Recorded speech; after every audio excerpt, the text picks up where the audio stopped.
Hello YouTube, welcome to Fallout Equestria Project Horizons by Sombre, Chapter 8, Long Roads. Our quote of the day is, "Are you saying my mouth is making promises my legs can't keep?" The word spread like wildfire. Did you hear about the bounty? What bounty? The bounty. The bounty of the year. The bounty of the century. 50,000 caps dead. 100,000 alive. 100,000 caps. Just imagine it. All for the head and pibbuck of some stable dweller. A stable dweller? Yeah, security. Security? The mare DJ Pone3 talks about. Yeah, she's somewhere around Megamart. Are you going after her? Are you? The answer had been yes. As I watched through P-21's binoculars, I saw them drawn by the promise of easy money. That very morning a camp formed outside the main gates, only half a dozen. By noon it was 20. By sundown 50. Most of them had pathetic weapons, rusty rifles, and barely mended work implements. But that was changing. The professionals were starting to arrive. Professionals who were asking questions. What did security look like? What weapons did she carry? What foods did she like to eat? Who were her friends? By morning the next day, Megamart found itself inundated with customers. Keystone made sure every one of them paid the toll and even restricted weapons in case gun wasn't enough of a deterrent. Each of the shoppers kept an eye out for the mare with a black and red mane. Had a single one of them laid eyes on me, I think they'd have torn me apart and hauled me to Deus in a bucket. Still, for all the watchful eyes, no pony seemed to be interested in four wastelanders and their Brahmin.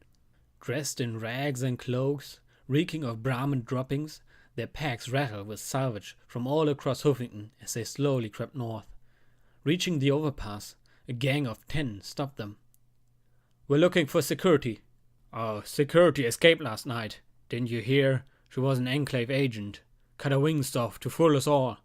The old bug leading the caravan of wastelanders cackled.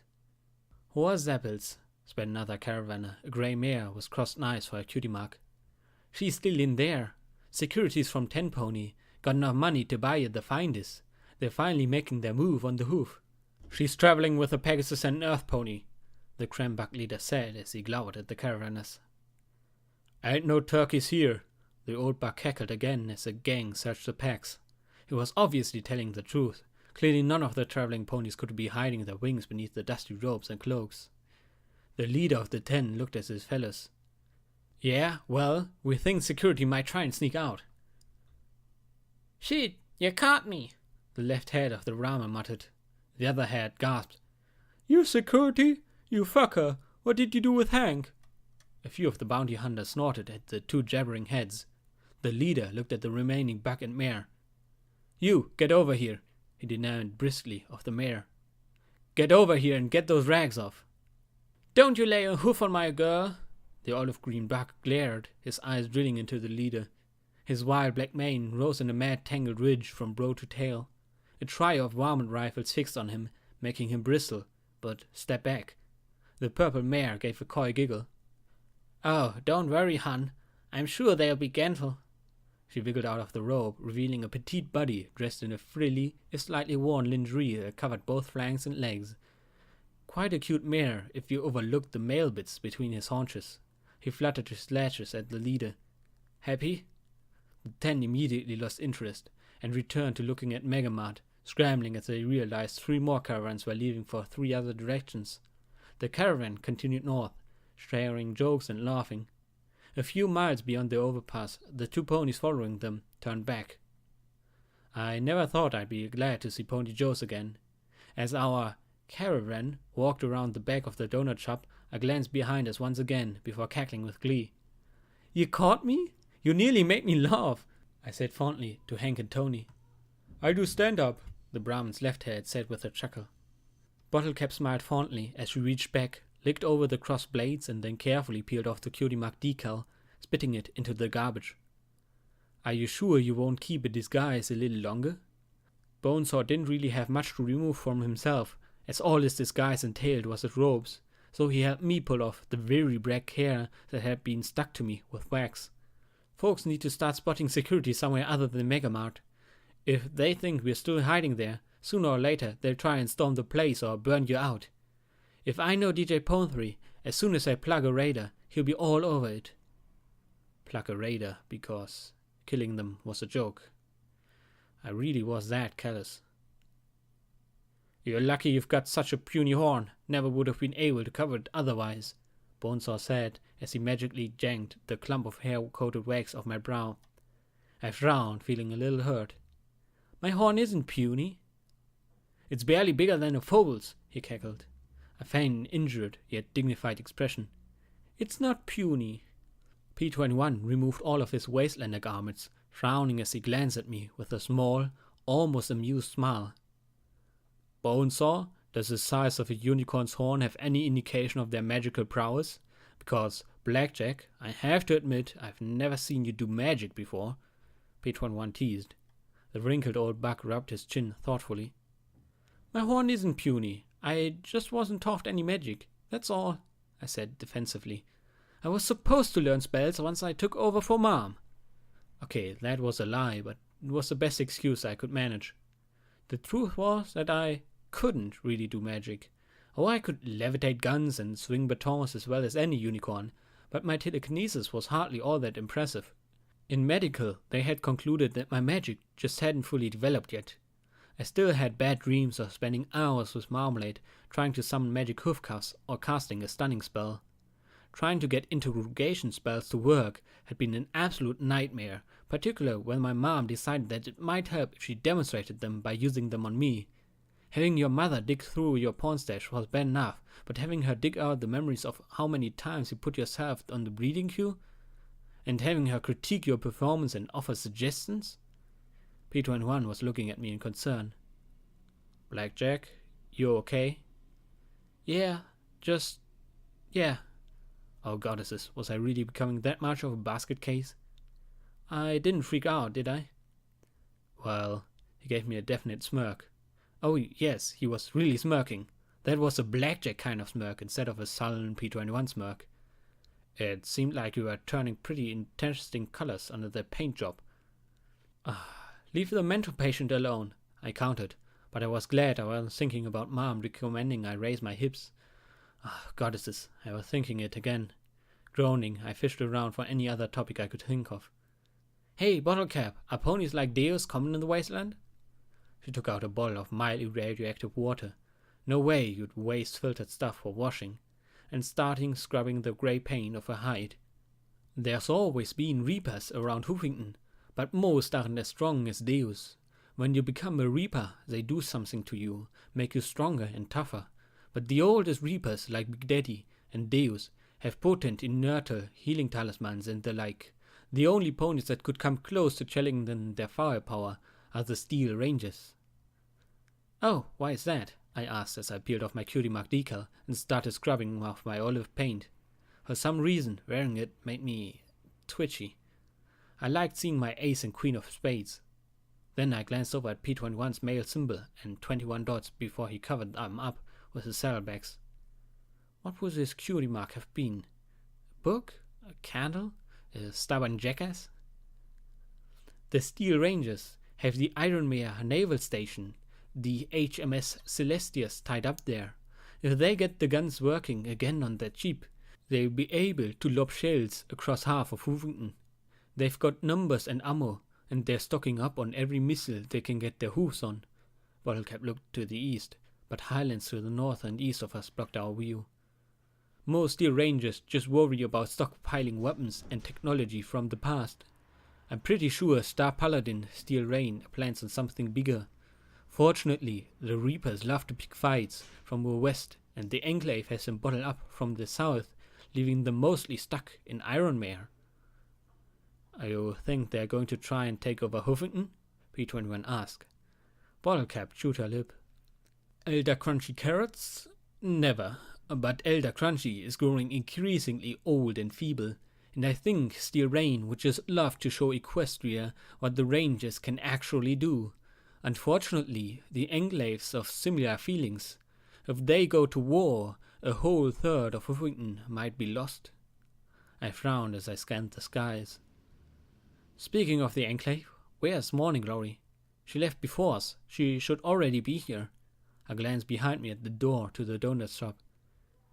No, she wouldn't actually have gone inside. I walked to the back door and carefully opened it, expecting a wash of pure nausea. Instead, all I smelled was hot air. DJ Ponthery played calmly from within.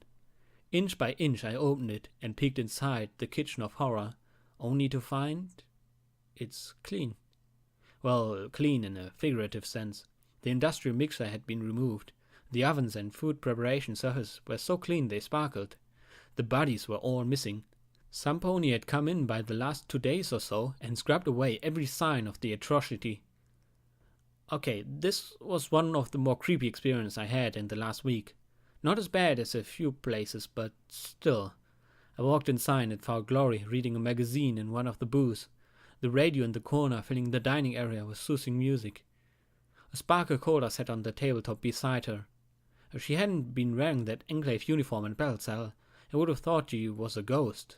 A Pegasus filly from 2 centuries ago, sitting there and waiting for her date to arrive. Hey, Blackjack.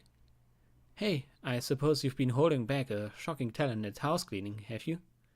I said as I sat in the booth opposite of her. Nope, you mean it wasn't like this before? She gestured with a hoof. The duffel bag with my shotgun and reinforced barding rested next to her. She also had P21's things in the stack. I gave her a skeptical look. This was a raider's nest. You saw how they lived. This place should have bodies for decoration and guts for streamers. Fuck, did I really say that? I took a deep breath, feeling my heart start pounding. Some pony cleaned this place up. Well, it wasn't me. I've been waiting all morning, she said with a little smile, gesturing at some empty bottles of cola next to her. There's some running water in the sinks, but I think it might be radioactive. You should have P21 check in the ladies' room. There's a locked first aid kit in there. She sighed, popping her hooves under the chin as she looked back down at Scientific Equestria. Though, why would any pony lock up emergency medical supplies is beyond me. It seems counterproductive, I agreed, then went out to tell the others they could come in. P21 went right through that locked first aid kit. The bathrooms were much more effective at removing the rest of the paint, even though Glory was right about the radiation. My eyes started to itch and my vision turned distinctly more amberish. Minor magical radiation poisoning for sure. No patch and purge special this time. I left the bathroom decidedly cleaner, went to the duffel and sucked down a pack of Redaway, enjoying the tangy orange flavor. They could have bottled the stuff. Then I put on my new and improved and heavier armor. It certainly felt much more substantial. There was also a reinforced helmet made in the same blue and gold motif. I could feel the metal plates soon inside. Hopefully it would prevent more Blackjack got blown up with an inch of a life moment. Some pony had soon the Crusader patch on the left flank of my barding, right below the word security. It might have been dingy, but seeing the little gold filly pawing defiantly at the air made me smile and choke up at the same time. Somehow I'd pay back the Crusaders as well. The faction every pony forgot about deserved help the most. Stepping out, I saw Morning Glory talking with Bottlecap and Bonesaw. I hung back, pretending to be interested in Glory's scavenging magazines. Once the slides are prepared, please see they get to Dr. Morningstar at the RDSP with my notes. I'm sure he'll be interested in more. Let him know I'm traveling with Blackjack. You could just take them out for yourself, Bottlecap pointed out. It's hazardous, but Keeper's caravan goes by the skyport every 2 weeks. Glory looked at me with a small smile. Well, as terrifying as it's been, I think I'll stay with Blackjack. She saved my life and she's trying to do the right thing. Maybe I can find more samples too. Aw, watch me blush. Well, glad to have you with us, I said, and I meant it. She was a little literal, but she'd seen a lot of the same horrors I had and hadn't fallen apart nearly as badly as I did. And she could fly.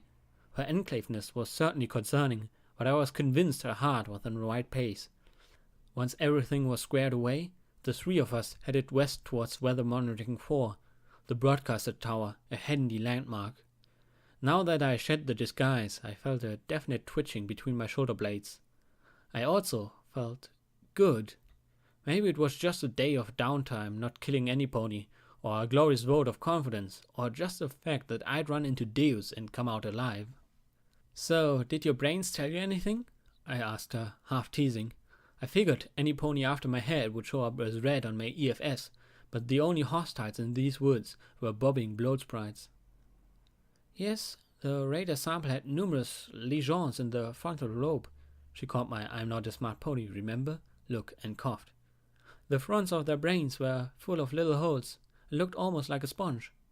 See? Translate smart into stupid, and I had no problem following along. The front of the brain is where most of your impulse control and long-term decision-making happen." "You'd probably see the same thing with Blackjack's brain," Pete 11 said, grinning at me. I did all I could not to say a word, feeling my heart throbbing in my ears. "So, what do you think caused it?" he continued, not noticing my discomfort. "There's lots of ponies in the wasteland who manage to stay sane.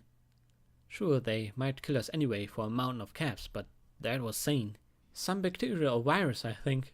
The decay is progressive. Likely it takes months or years of full psychological breakdown to occur. Given that the raiders are so aggressive and cannibalistic, they might spread it through eating infected ponies," she replied. "The Enclave's report that there's something down there that turns all the ponies into raiders, but we've come across plenty that aren't. The slaver brain was perfectly healthy, no lesions at all." She looked positively ecstatic. "More samples are needed, of course, but the Enclave can get that. If I'm right, once they look down at the source, they can work on a treatment. Imagine a wasteland with no more raiders." "That just leaves the radiation. Ghouls, bandits, killer robots, slavers," Pete 11 listed. I gave him a little shove. "Taking raiders out of the equation would go a long way towards making Huffington a safer place to live." He was right, but if she was right and the Enclave could come up with a cure, I'd sure be happy.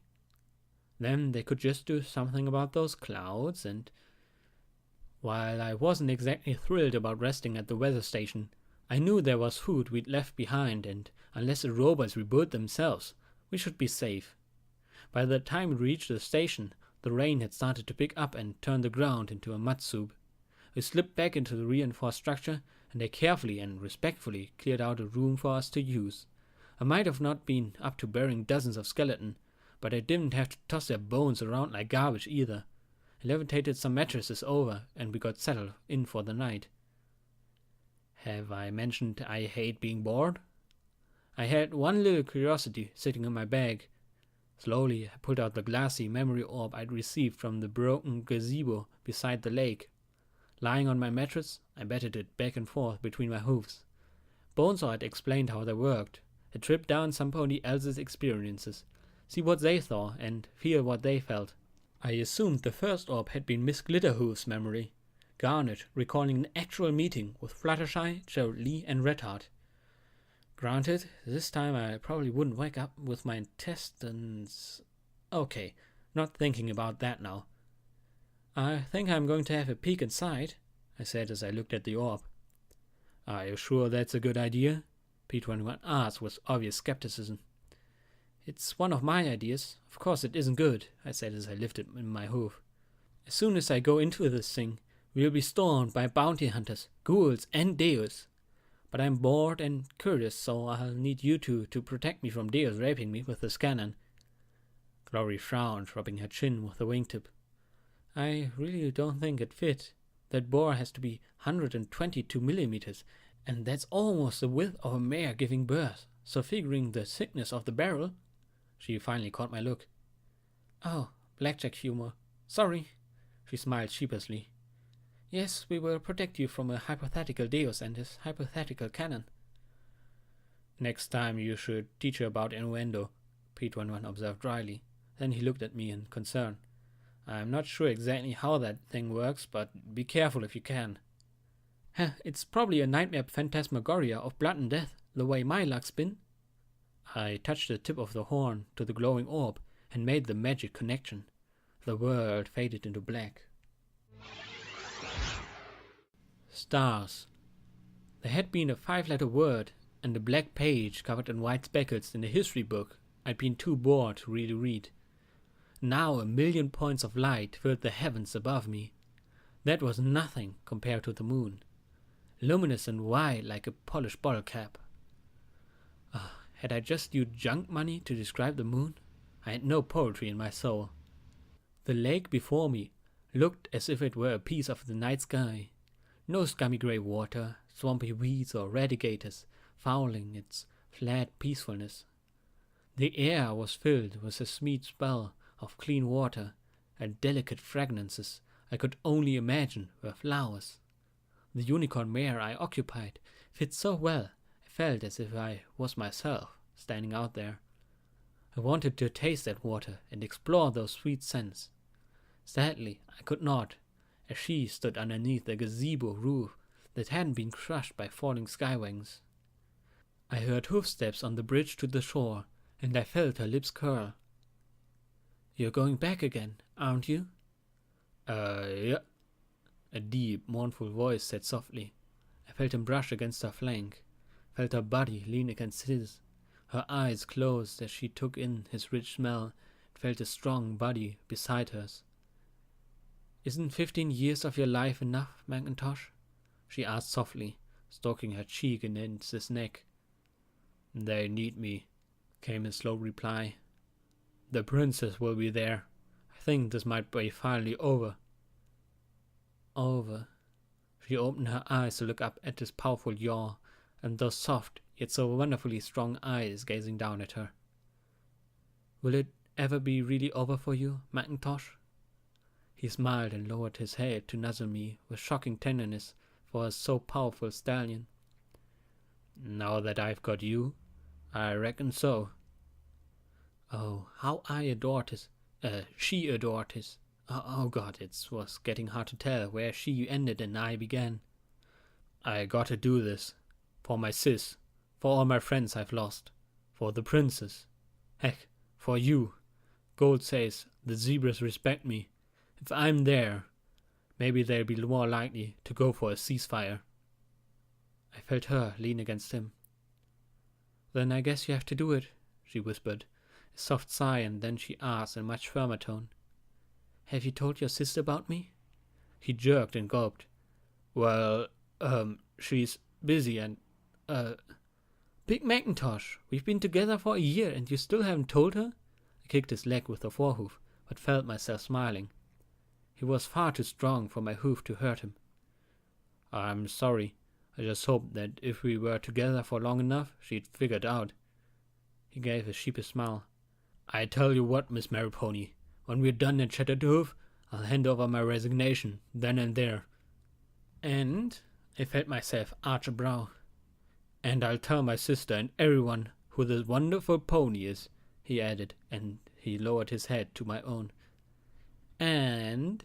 I asked softly. He looked apprehensive for only a moment before he sighed. "And I'll tell 'em we got to start planning for a wedding." I melted against him once again, kissing him and feeling him hold me. Finally, like trying to tear out my own heart, our lips parted. "Well, all right then," I whispered, tears running down my cheek. There were the sounds of a sky carriage approaching and landing by the house on the hillside beside the lake. "I've waited this long. I can wait a little bit more." "I love you, Mary Pony," he whispered in my ear. "I love you, Mackintosh," I replied. We stood together like that for a moment or two longer, and then parted. I hadn't realized how cool the night was, till I stood there alone beneath the stars. I listened to his fading footsteps across the bridge, glancing back to see him looking at me. Then he boarded the sky carriage. Then my eyes closed and I felt my lips move, a whisper so soft that I could only make it out from the shapes of my lips. "You're going to be a father." I came out of the memory at once, staring at the softly glowing curve beneath my horn. Love. It was like stars. I'd never seen it before, not like that. Not love so obvious it made my chest hurt. Gloria and P21 looked at me in concern. "You "Are you alright, Blackjack?" P21 asked. Was I? I had no idea. Could I do anything without having my brain or emotions wrenched in an entirely new direction? I sat up, trying to sort my emotions into the correct holes. "Who was Macintosh?" I asked, looking at both of them. "Did you sleep through all of your classes?" P21 asked, with a still concerned frown. "Big Macintosh was a hero of the Equestrian army. He never became an officer, but he was pivotal, right up to his death, at the Shattered Hoof assassination attempt." Assassination? Suddenly I remembered old Hoss's journal entries at the flooded field farmhouse. "He died saving Princess Celestia," I said as I looked back at the innocuous orb. "Did he have anyone?" They looked at me in confusion. "Did he have anyone? A family? A kid?" I swallowed hard against the lump in my throat. "Some pony named Mary Pony, maybe?" "His younger sisters were Applejack and Applebloom, but other than that, no, I don't think so," Glory said as she shook her head. Shit, now I knew how to feel. Was there some sadistic being out there beyond the stars, serving up a buffet of misery and regret for me to wallow through? No, I couldn't let myself start thinking like that way. There was no way out of that hole. "I'm sorry, I guess it was bad," Glory said softly in concern. "No," I said quietly. "He died and left her alone with a child, completely forgotten by every pony. It wasn't bad. It was wonderful. And that made it so much worse." I closed my eyes as I walked out of the room to step outside and let the rain wash some of my sorrow away. When I'd come in out of the rain, I shared what was on the memory with both of them. Surprisingly, P21 looked more touched than Glory that the hero of Equestria had a love that never made it into the history books. I wondered why she had been forgotten. Had she remained silent, bearing a cold or filly free from the stain of tragedy? Did she try to connect with Applejack? Had some editor just thought she wasn't worth printing? And, most pernicious of all, what had her ultimate fate been? Had she died beside that lake with Big Macintosh's child, the waters fouled by radioactive fallout as the world crashed around her? I knew that I shouldn't care. She'd been gone more than 2 centuries. So why care about the pony that no longer existed? Was it vanity? Did I want some pony to remember security 2 centuries from now? Was it loneliness, now that my world had gone from a stable of a few hundred to less than a half-dozen ponies, and I was desperate to connect with some pony good? Some pony that could teach me about positive things in life? Just seeing Fluttershy's statue had inspired me to do better. I needed to do better. I watched the memory 3 more times, but there was nothing there but regret. I like to say that in the morning the rain stopped. Actually, I like to say the rain stopped, and for the first time I saw the moon and the stars and maybe the sun too. The reality was that the rain slacked up enough to travel, but drizzled enough to turn everything into wet muck. We were north of Ironshot R&D, but I wanted a good look around with P21's binoculars. A hill rose to the west, and I guessed we might be able to see Sunset Highway from the top. It'd be nice to find out just how many bounty hunters were on our trail. The slope wasn't anything terrible, and it was covered by patches of yellowing grass and thorn bushes. Still, the saturated ground sometimes slumped alarmingly underhoof as we made our way upwards. My pip-up mapping tool chimed, "Hill 255. Suddenly, there was a metallic groan beneath us. The entire hillside started to slide out from underneath our hooves. Glory took to the skies as I wrapped my magic around P21's leg and we scrambled to the side. To my amazement, a vast metal shape turned over as it breached the water-drenched surface. Slowly it came to a stop behind us, and I stared at the mud-slathered turret of a 200-year-old tank.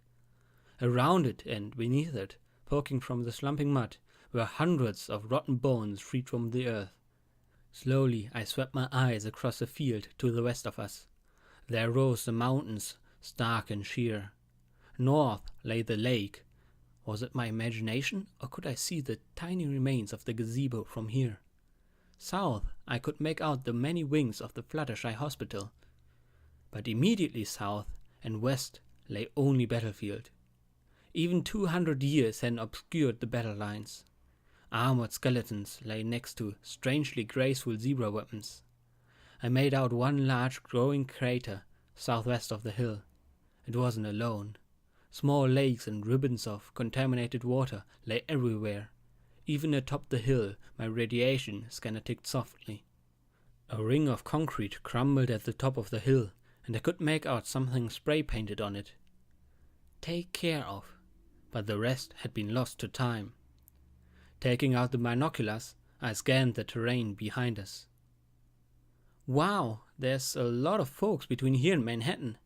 I could see them moving like bugs along 2 lines of asphalt between the Boneyard and Megamart.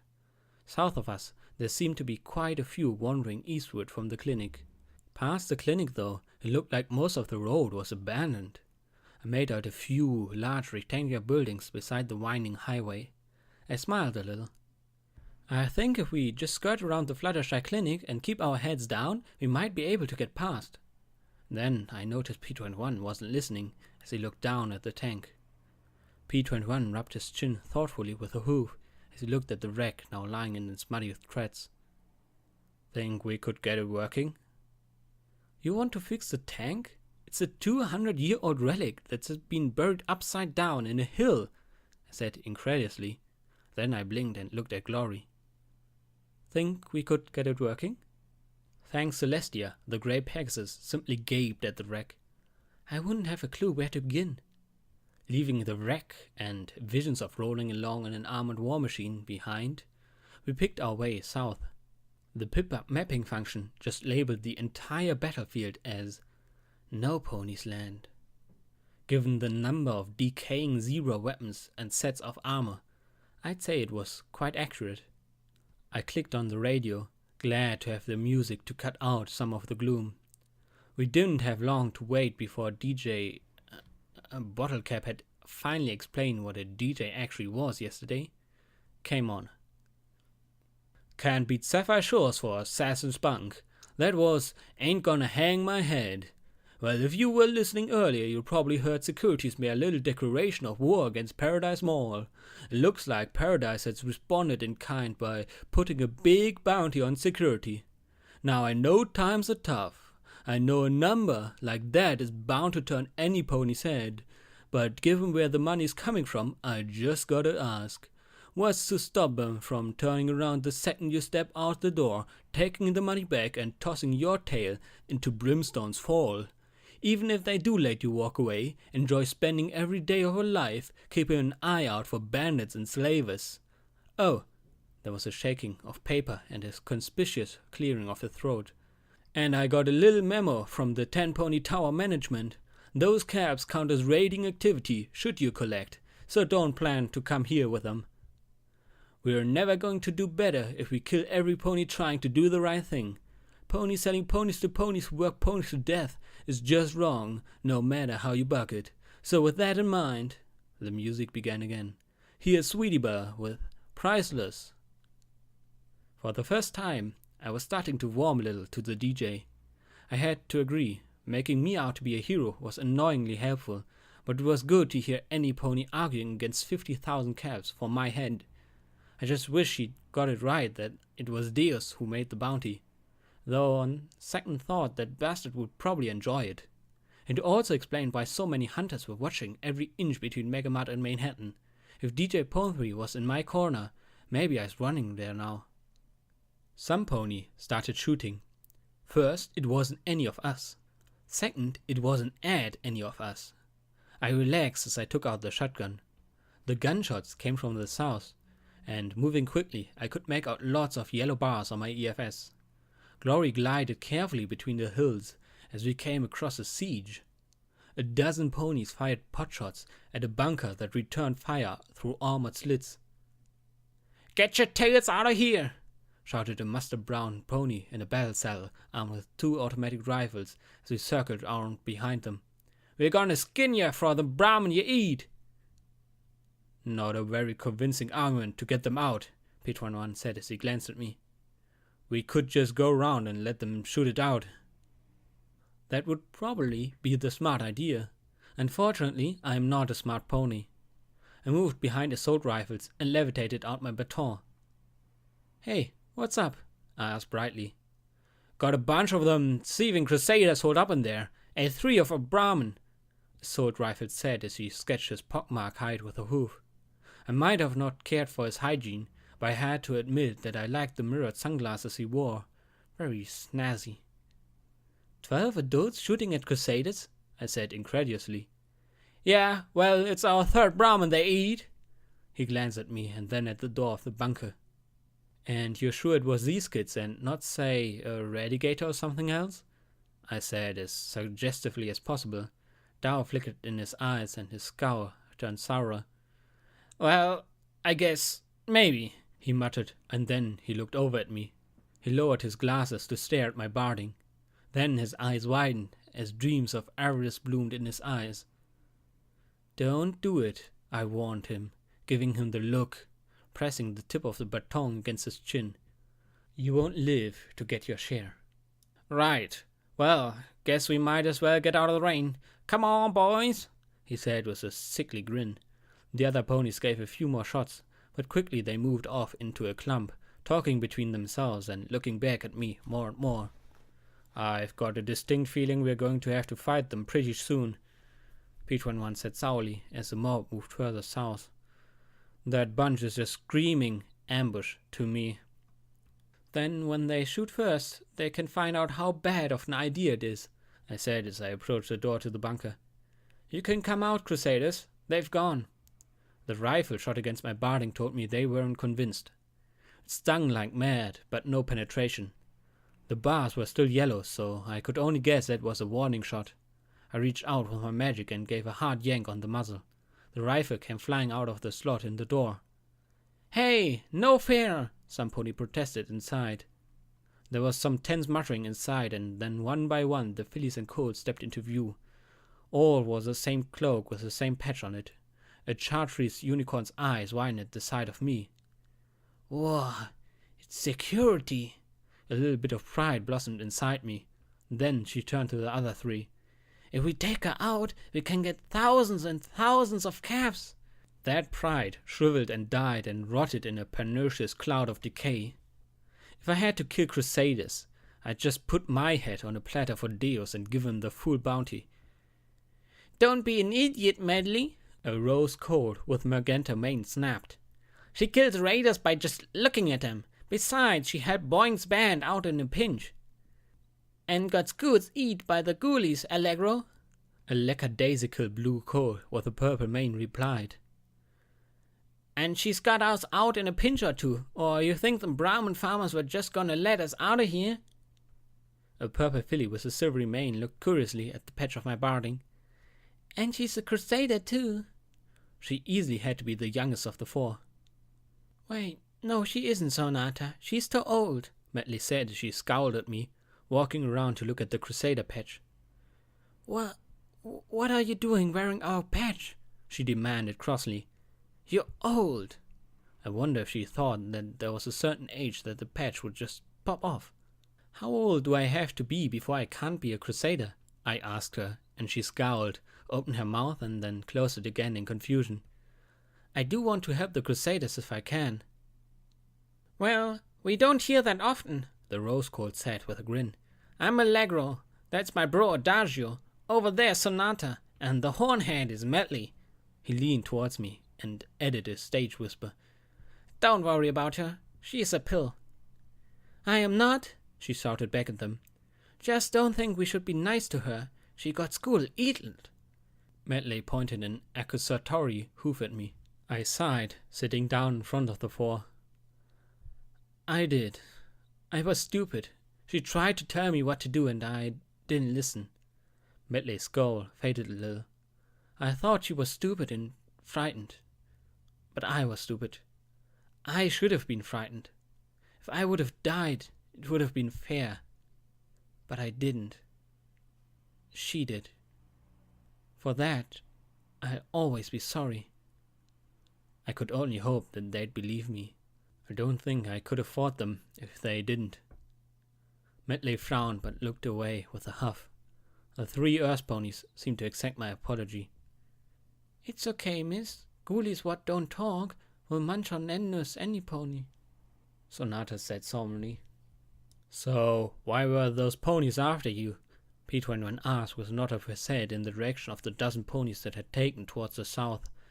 Oh, those lot think we're poaching Brahmin, Allegro said with a snort. We got 1 rifle and Brahmin ain't stupid. Well, not as stupid as Rat Hawk, but they got it in for us. Bad blood and all. He pointed the hoof towards the crater. There's a bunch of mutant critters living in them old bunkers what got blown up. They're dragons, Adagio said lazily as he lay down next to the rose-colored colt. All mutant and up. Dragons? Glory said in alarm. Mutant and up, the blue colt gave a slack grin. Ain't nearly so big as dumb as mud. They come out, snatch at Brahmin as it's straight, run back into the rocks. Some wish fire too, but Crusaders is easier than going hunting for dragon kitters. I looked to the south. Are there a lot of ponies at this range? The stockyard? Oh yeah, biggest town on Sunset, till flank, Allegro supplied. 20, 30 ponies? I really didn't want to have to add 20 or 30 ponies to my list. I looked at P21 and Glory. He sighed. You want to go dragon hunting, don't you? If we don't, we might have to shoot our way through a whole bunch of ponies. I'd rather avoid it if I can. I looked over at the Crusaders. And beside, maybe we can patch up some of the, bad blood? Blackjack, do you even have a clue what we're going against? He asked plaintively, cocking his head. Yep, I grinned as I said with the Crusaders. Dragons, mutanted up. Okay, I admit it. I had no idea what I was facing. I didn't know how tough they were, or how many of them there were. All I knew was that for a change, I had an option to help ponies instead of shooting them. And that was what I was going to do. I didn't want to die. I just wanted to do the right thing. If these dragons turned out to be sentient and starving, with a pitiful sob story, well, then I'd want to die. Until then, the cave the dragon mutants lived in was a crevice in the ground that I almost fell into before spotting. Just to the south stretched the pasturelands and their Brahmin. I could make out a few ponies with rifles, but either they hadn't seen us or they weren't that fussed about us being on the north edge of their land. I loaded the shotgun with a drum of slugs and a second drum with black needle rounds and orange explosive rounds. I had no clue how tough the dragon's hides would be. Just another reason why this was a bad idea. I was going anyway, of course. I dropped carefully into the crevice, sliding down 10 or 20 feet. Glory carried P21 down with her. I didn't like him going in unarmed, but that was nothing new. Inside the crevice, my rad meter started to click. Glory deftly pulled 3 syringes from one of her many pockets and gave us each an injection. The clicking slowed to less worrisome levels. Let's go quick, I said as I took the lead. As the light dimmed, my vision turned amber and the interior of the cave grew in sharp relief. We didn't have to go far. As we slid down the slope, my EFS lit up with 8 or 10 red bars. The first 2 picked over the bones of a slain Brahmin. They were much smaller than I'd anticipated, barely larger than foals. Their heads were flat and topped with large staring eyes that glowed bright yellow. Sharp claws tipped their fingers and toes. Thank the goddesses they didn't appear sentient at all, just dangerous. Soon as I stepped around the corner, they opened their toothy maws wide, hissed and charged, gnashing their teeth ravenously. At such close range I hit Sats and placed both shots right in the closest one's mouth. The buckshot easily took its head clean off. These things might look like dragons, but they weren't nearly as tough as in the stories. Laurie's beam pistol slammed into the other, and the force soft beam, crack, transformed it into a heap of popping ash. I chuckled, looking at P21. Piece of cake. These things aren't nearly as tough as dragons. Or they were babies, Glory cried out as from the tunnel emerged one twice the size of the first two. Its mouth looked large enough to bite me in half. Glory leaped up to a ledge a few feet higher as I tried to move to the side and find more room. The shotgun blast did little to its hide, and it bit down, grabbing me in its mouth. Its little forearms tried to tear through the barding as its teeth scraped against the steel plates. "Stop chewing on me!" I yelled as Sats recharged, and I swapped out the baton. I levitated it right above the thing's head and targeted 4 blows, then released the spell. As resistant as the mutant was to bullets, its neck smashed just fine. On the 4th strike, something in the dragon mutant snapped and it fell into a twitching heap. Unfortunately, more were coming up to the tunnel. I swapped drums, mourning the damage the specialty rounds would do to the weapon. Then I noticed P-21 sneaking closer to the dragons and tossing 2 mines out in the middle of their path. Why was he carrying mines? He fell back and covered his head as the first mine beeped, then the second a moment later. The explosions blew the legs off 2 leaders. "Yes!" I cheered at P-21, who now did all he could to disappear against the cave wall. I charged forward, screaming, grinning like a madmare, as Glory nimbly sprang along the rock ledges above me. Her beam shots did little, but I'd take all the help I could get right now. Sats let me target 2 shots to one mutant's chest. The first explosive round blew out a place-sized circle and showered me with shards of shell. The second shot fired a hoof-sized spread of the thin dirt into the hole. Blood sprayed from the creature's chest wound and mouth as the flechettes tumbled through its meaty interior and shredded vulnerable organs.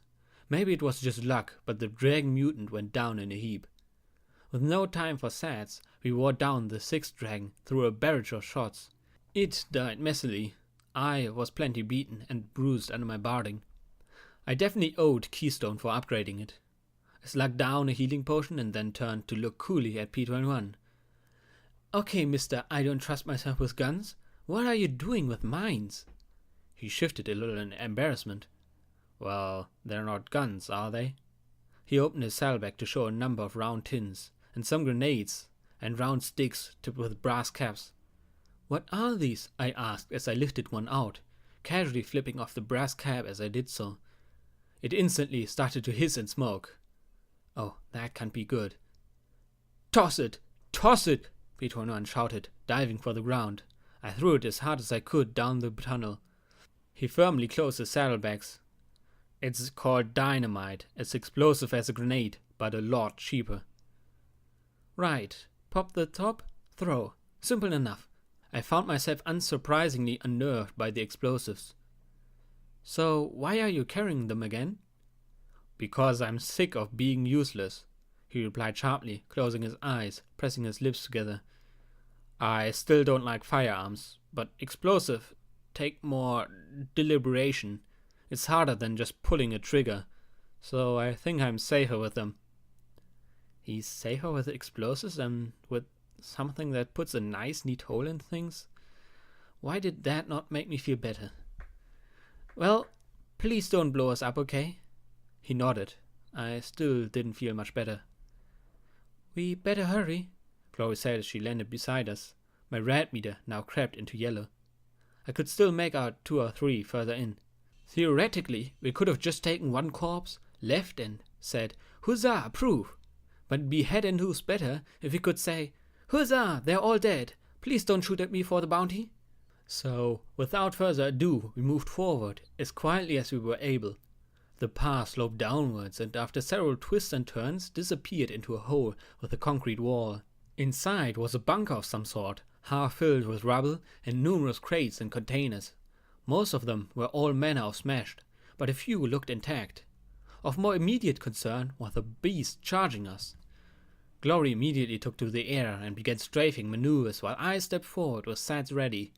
Then I noticed a stick of dynamite fly over my head and directly into the path of the mutant dragon. My mane rose on end, but the detonation sent the charging monster sprawling on its face. I glanced back at P-21 with a wide-eyed look. Clearly this would take a lot of getting used to. With Sats, I finished off the torso. I winced at how loose the feet felt as I reloaded. Some of my luck must have rubbed off on Glory, because one of her beam pistols neatly incinerated the remaining dragon mutant. She landed beside me. That it? No, actually it wasn't. There was one red bar remaining in the room, but all that lay in that direction was a big heap of rubble. Then I cocked my head and groaned softly. "Aw, fuck me." The rubble shifted and rolled, and from behind it stirred a grey shape even larger than the ones we just finished off. I watched in horror as it climbed out of a depression in the floor. This was clearly much more dragon than mutant. The creature's black legs had atrophied almost to nothing, but its swollen forelimbs were more capable of dragging its hulking mass over the ground. It let out a mindless shriek and opened its maw wide to spray flame across the three of us. We managed to jump behind the cover of some storage crates, but there was definitely some scorched main smell in the air. "Okay, beam guns, shotgun, explosive. What sounds best against the dragon?" I asked, looking from one to the other with wide, bulging eyes. "I don't think I have a bomb big enough, even all my bombs," P21 shouted. It was crawling towards us, making the bunker shake and sending rocks and pebbles raining down on us. I looked up. The ceiling was a mess of cracks and gaps. I grinned. "Want to do something stupid?" P21's mouth hung open for a second. "Sure, why not?" he said, throwing his hooves up in a shrug. "Use those explosives of yours to bring down the roof." "On top of us?" Glory said, her eyes wide in shock. "There's more of him than of us," I pointed out as her brows furrowed together. P21 looked at where the cracks snaked down the walls. "I'll need some time. These bombs will have to be deliberate." He reached into his barding, drew a syringe of medics and jammed it into the side of his leg through the brace stabs. He then sighed and pulled out a magazine. "You're reading now?" I shouted as I saw the dragon was coming after us. The magazine seemed to have something to do with explosives. "I am, if you want this to work," he shouted, not taking his eyes off the diagrams of the article. "Keep it busy." "I love when a plan comes together. Let's do this," I shouted and ran out to the side, ejecting the drum with explosive rounds, snagging it and taking out an empty drum. As I raced ahead of the spewing flame, a stream of green branded rounds slipped into the drum. I saved Sads and shouted, "Go for the ice, Glory." I went for everything else. I began to fire the green rounds. They didn't penetrate in the slightest. Instead, green gunk spread over its limbs, then flared bright green and sang through the thick hide. The dragon lurched, now looking a bit ill as the toxic rounds went to work. I had no idea if their effect was cumulative, but it seemed to slow and disorient the beastie as P21 raced around the edge of the room. "Hey, hey dragon, hey, you ugly!" I shouted and shrieked as I kept light on my hooves. Glory buzzed around, her battle saddle strafing him with little effect. The dragon's mouth opened wide and she tucked almost into a ball to avoid being bitten in half. Me? I had to worry about a tail thicker than I was snapping out and sweeping around. Unfortunately, even though I dodged it, it created a wave of debris that swept me off my hooves. "Come on, P21. "Blackjack!" he shouted from the crevice leading out. I dared to take my eyes off the dragon long enough to see the diamondite he'd stuffed into the cracks. "Get out, Glory!" I yelled as I focused on my horn. Trying to flick a brass cap off a stick of dynamite from across the room while a dragon wanted to pulp me wasn't exactly easy. I holstered the shotgun and raced around the perimeter of the room ahead of another massive tail sweep. Every cluster of dynamite I passed, my magic swept out and popped off half a dozen caps. The debris carried by its tail caught me just as I finished arming the last row of caps. Knocked off my hooves again, I rolled along with the dented crags and hunks of mutant dragon spawn. Suddenly, the air filled with dirt and rock as the cracks gave away and the other half of the bunker fell in. I found myself crouched in the tiny gap between a block of concrete rubble and a heavy steel crate. Clouds rolled overhead and rain trickled in. A half-dozen farm ponies poked their heads over the edge, looking down at me, laughing like crazy. And then the dragon got out. Okay, not completely out. I should have been clued in when I saw it sleep underneath those armored crates, but it was definitely not going to stay pinned long. P21! Grenade! I yelled as I rose to my hooves. Whoa, not steady. No time for that. I hit sets, but this time I queued up a little improvisation. The first attack involved a 6-foot piece of rebar. I had so much radiation poisoning, my vision was perfect, and the jagged metal pierced its eye like a knife. Steaming yellow mung immediately spurted out as the second attack triggered. P21 pulled out a grenade and tossed it towards me. I flicked off the stem of the grenade and magically plumbed it deep into the eye. The blast covered me head to toe in mutant dragon eye gunk. It also didn't kill the dragon. Of course, it didn't fucking kill the dragon. Die, die, die! I screamed as it worked itself free, and I charged towards its snapping head. Only luck kept me from being bitten in two as it spasmed. I leaped into the hollowed-out eye socket and jammed the muzzle of my shotgun into the tiny bloody hole in the back of the eye cavity. Round after poisoned round deposited the toxin directly into its brain. It reared up, clawed at the wound, then gave one last shudder and collapsed. Slowly I stepped out of the dragon's skull. Blood and yellow vitreous fluids dripped from my security barding. My eyes glowed like mining lamps as I looked up at the farmers and crusaders with a wide grin. Now, who wants to try and collect that bounty? I yelled up at them, waving my streaming shotgun overhead and laughing wildly into the rain. There weren't any takers.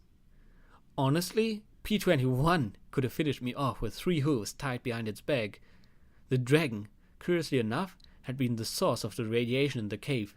Seems crawling into the irradiated body cavity of a dragon was as smart as climbing into a barrel full of magic waste. When I emerged, I was rat sick. Oh, sweet Celestia, I had radiation oozing out of every hole. It felt like I could piss balefire at this moment. I wondered if it'd be better to just keel over dead or try out Gouldum. Fortunately, Stockyard had their own medic. Okay, she was a vet. At this point, I take medical care from Deus. Her local remedy of Brahmin milk, Redaway, and Radix, along with a healing potion, did the trick. Okay, it got me off death's door and stopped me from more embarrassing side effects of radiation poisoning before I was shitting myself. A plus. Really. I was also fairly sure that once the word of this got around, I wouldn't have to deal with swarms of poor desperate ponies. I really didn't want to deal with killing poor desperate ponies. Oh, sweet Celestia, please don't make me kill poor desperate ponies. Roundup. The buck with the assault rifles from earlier was apparently the leader of the stockyard and gave some mutters of thanks, along with some apologetic sounds, to the crusaders. Then he told me to leave. Given that he wasn't trying to shoot me in the back, I considered this a fair enough trade. I did make one small demand. I took his snazzy mirrored sunglasses and slipped them over my glowing eyes. Thanks, boss, I said as the 7 of us continued down the road. Then she was like, die, die, die, and the dragon was all like, roar, and she was all, who wants some? And then they were like, not me, and that was so awesome. Sonata shrieked as she bounced in with glee around me on the tips of her hooves. Clearly the event of her life. Adagio hummed along with Sapphire Shores on the radio. We know, Sonata, we were there, remember? The chartreuse unicorn clearly hadn't repeated that if they turned me in, they'd have enough cabs to swim in. Now that my body was far less radioactive, I had to admit that the fight with those dragon's kidders hadn't gone that badly. I may have been battered and bruised, but I hadn't gone burned or munched. You know, I gotta wonder, how did you four hear about the bounty? It's only been 2 days. I couldn't believe the word got out that fast. Oh, Redbeard was going on about it in Paradise Radio. You can pick it up this far south, Allegra said as he pointed at my pibbuck. Gotta warn you, he's a bit of a jerk. We listen to him just because sometimes he talks about a big score. We make sure we ain't that score. I frowned and switched channels, getting a sigh of disappointment from Adagio. After 2 channel changes, there was a sharp crackle, and then the buck's harsh and grating voice filled my ears. It sounded like the voice of a rusty bucket. You know what I think? I think it's a scam. That's what I think. You've got it pretty good around the hoof. You got better tech, better food, better water, better everything. In bad times, we're on top. So what does Pantone do? They dig up some cunt, dress her up, and send her here to stir up trouble. We already got Enclave poking their snouts where they do not belong. We got Steel Raiders. Rangers threatening to blow up half the city. One outside of the next coming here, stirring up trouble. And now security. Either she's a Manhattan thug with an itchy trigger horn, or she's one of these brain-damaged stable ponies now, out in the wide world, and can't help but fuck with us. This is our home, our lives. She butchered Rose's group, smashed her horn clean off, and then gave her a 5-second head start before sicking the goons on her. Oh yeah, security is all up in arms against bad things happening to ponies, unless you're the pony she doesn't like. Then she doesn't give a fuck about you. That's why I'm glad Usury didn't just back Dio's bounty, but matched it. The sooner this hypocrite is out of our mains, the better. So someone put security to rest and collect yourself 100,000 caps. Or better yet, give her stanky ass to Deus and double that. What do you say? What do you fucking say? The sound of cheering and stomping hooves answered him. I switched the radio off, feeling like I was going to be sick. Okay, I hadn't expected that. I thought that DJ Pone was bad enough. 200,000 caps. Yeah, that's pretty amazing actually, Darjo said lazily. I thought that 10k for Build the Slasher Pony was a lot, but that's just nothing. Honestly, I had no idea how many monsters I could kill that would be a deterrent for desperate ponies after my head. Ponies after a lucky shot. Ponies who would kill me in my sleep. Worse, I had to agree with him. If you were red on my pibbuck, there was no mercy or consideration. I'd basically threatened every slaver with death. But like Roses had said, she had a kid. And then P21 smacked the back of my head. Hard. I hissed, hugging my throbbing skull. What did you do that for? He rounded and looked me square in the eyes. I know that look. I'd rather not have you pass out again. His blue eyes narrowed. What was Miss Roses doing when you butchered her group? She was slaving? As I recall, she was trying to kill you, Blackjack. Remember that machine gun? But yeah, she was slaving too, he said in a huff, sitting in my path. So to review, she was trying to kill you while slaving. Do you think that she started that career? She was aware that maybe some pony might kill her for that? Or did some pony issue some sort of slaving license to her that makes her immune? Actually, Paradise does that. Slavers aren't allowed to shoot slavers what have a Paradise license, Medley offered with a smile. She received a number of dirty looks, and the unicorn filly gave an injured, "What? They do?" P21 took a deep breath. Right. So unless you started working for Paradise Slavers, you have no reason to blame yourself for any of that. You are not responsible for the grief and blood that others bring on themselves by being greedy, cruel, or stupid. I don't want to kill ponies that just want a better life. I do, especially if the way they're trying to get the better life is by killing my friends, he shouted at me. Any pony that takes a shot at us has forfeited any right to live, Blackjack. You have got to learn this. No, I shouted back. I can't do that. I can't just kill some pony because they're red on my pibbuck. I took a step back, trying to get my heart and breathing under control. If some pony comes after me, I kill them if I have to. If I can get away, or scare them off, or something. Red is dead can't be my first option, P21. He covered his face with his hoof, shaking his head. When he lowered it, he wore a small smile. You are absolutely amazing. You know that? Comes from being stupid, I countered lamely, pawing at the cracked asphalt with my hoof. So, I'm your friend? I gave the smallest smile of my own. He coughed, eyes going wide as he rubbed the back of his head with a hoof.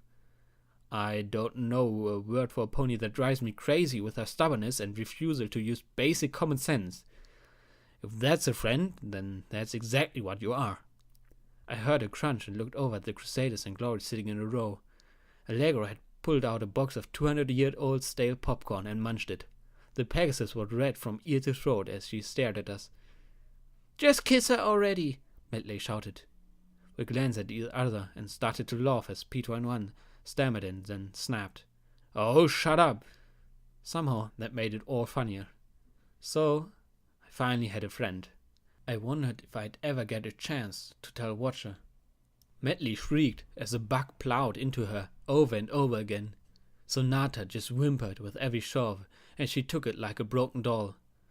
Adagio curled up as he was stomped again and again till bones cracked, skin split, organs spilled.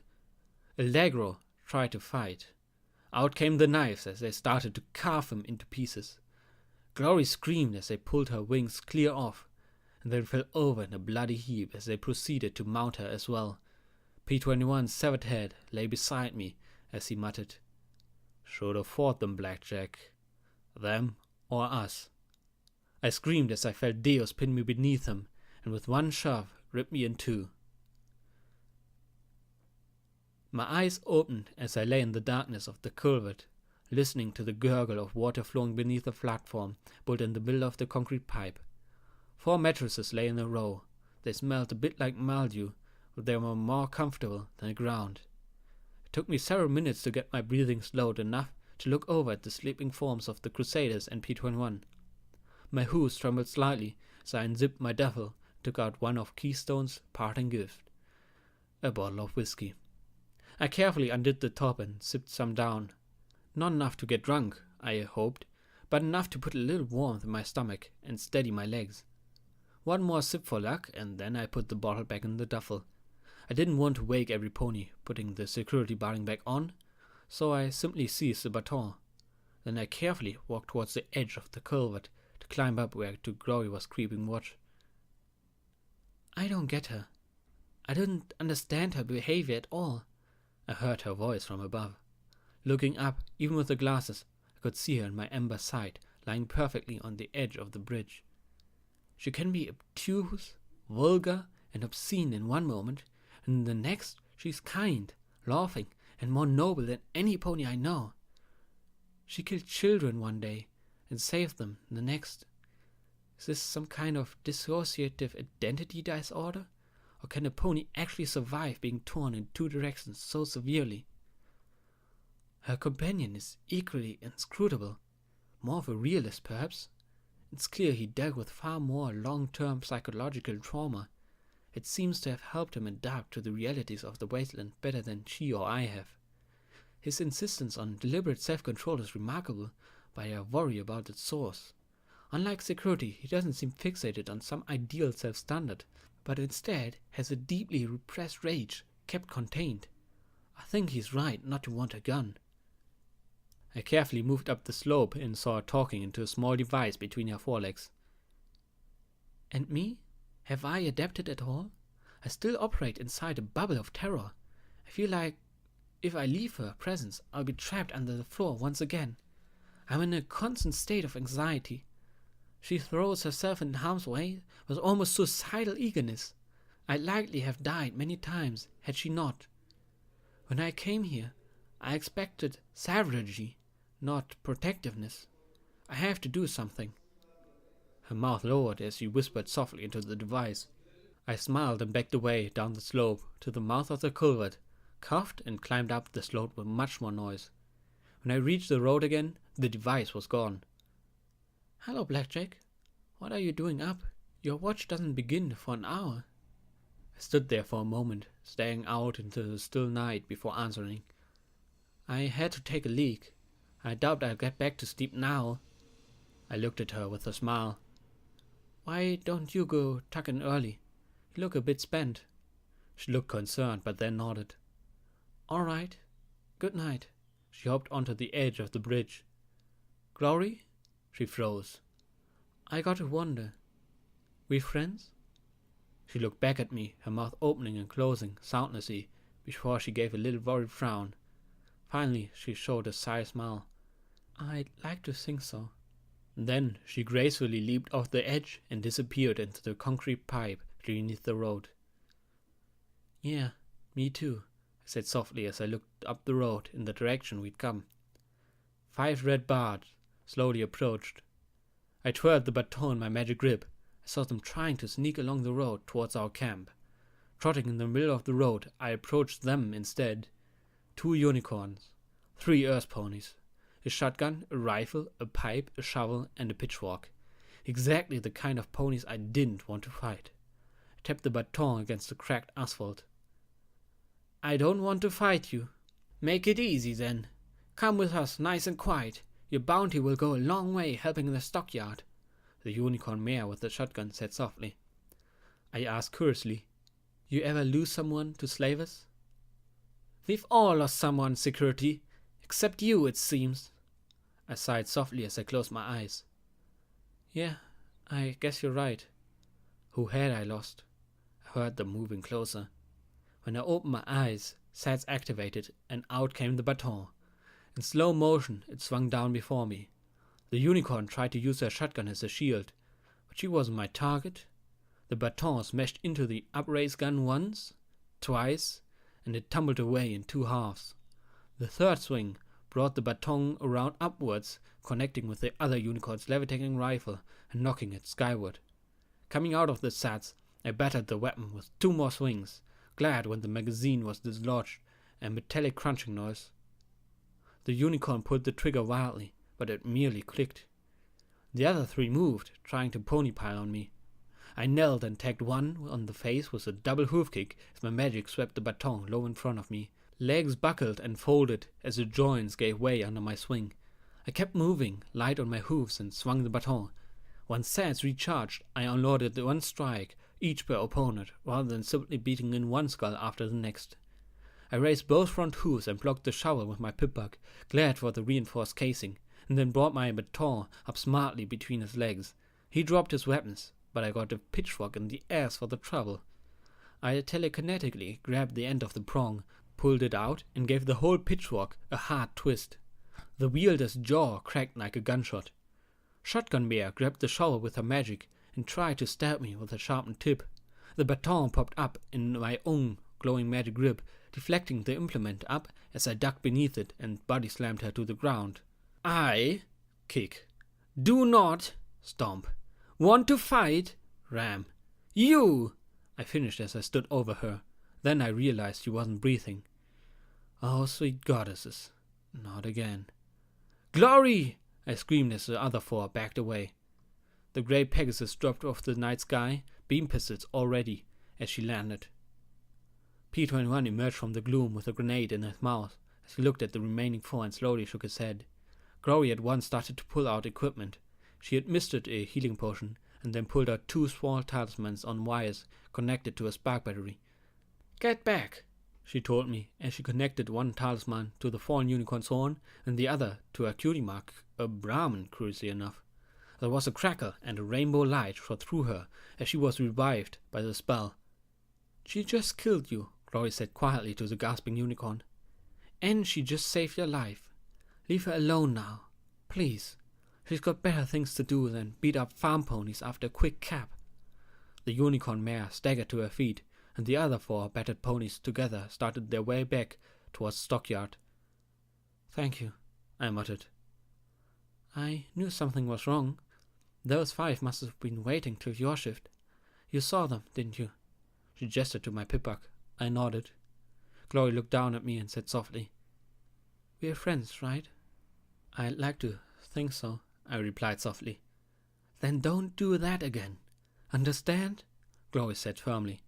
Friends let friends help them, even against themselves. Morning Glory then crouched and the petite Pegasus leaped into the air, flying back into the culvert. I sighed, noting that she hadn't given me a healing potion for my own injuries. I looked at P-21. Your turn?